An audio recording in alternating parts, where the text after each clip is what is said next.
Give us a ring.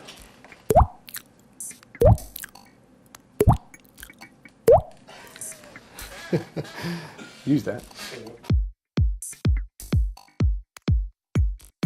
My name's Darien, Darien J, you may know me as, or not, as the case may be. I've been playing music, or at least DJing, since I was probably about 20. First had a go on a set of decks at university. 3 or 4 years later, I was working in a pub, and I managed to blag a set of decks that weren't being used from the manager that were sitting in the cellar, gathering dust.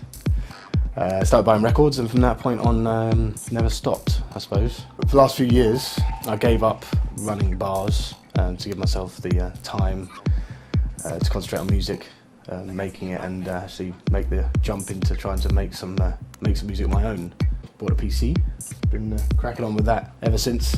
I've been using Ableton Live now for a few years. A good friend of mine pointed me in that direction, convincing me of how useful it would be because of its speed and its inspirational value from beginning to end in the production process. I'll get the idea together in there, use a combination of samples and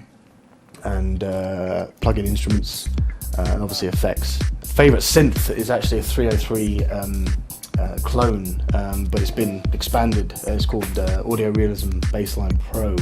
And it's awesome. You know, you can do some fantastic things with that. It's a pattern sequencer as well as a synth. To get an idea together, it would usually be messing around with a few samples, try and get a groove going, from where I can overlay the signature sound or the motif of the track, as well as any effects and that kind of thing goes.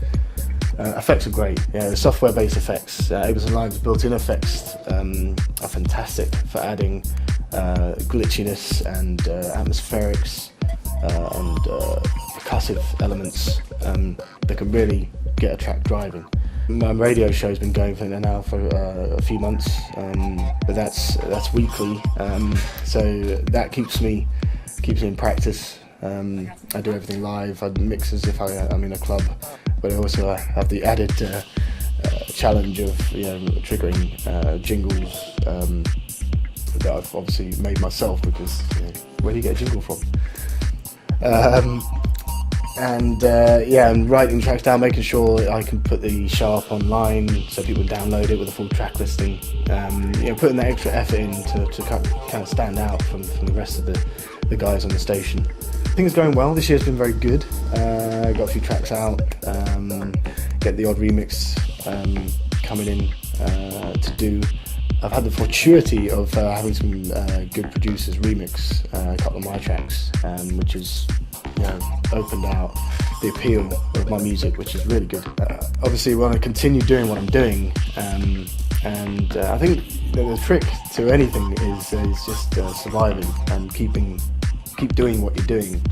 And the wannabes will drop out eventually, sooner rather than later a lot of the time. And if you're still there, the opportunities will come along, and you will be recognised for your commitment. So that's how I see it, and staying committed, keep making some tracks, and hopefully improving my production, because there's still a long way to go. I hear tunes that I play of other people's just far better production values and techniques than I can muster. But also the musicality of it as well. I'm not a musician, never pretended to be, but I would like to build up my skills musically and my knowledge of music theory and that kind of thing, to try and make more comprehensive works, if you like. That's how it works.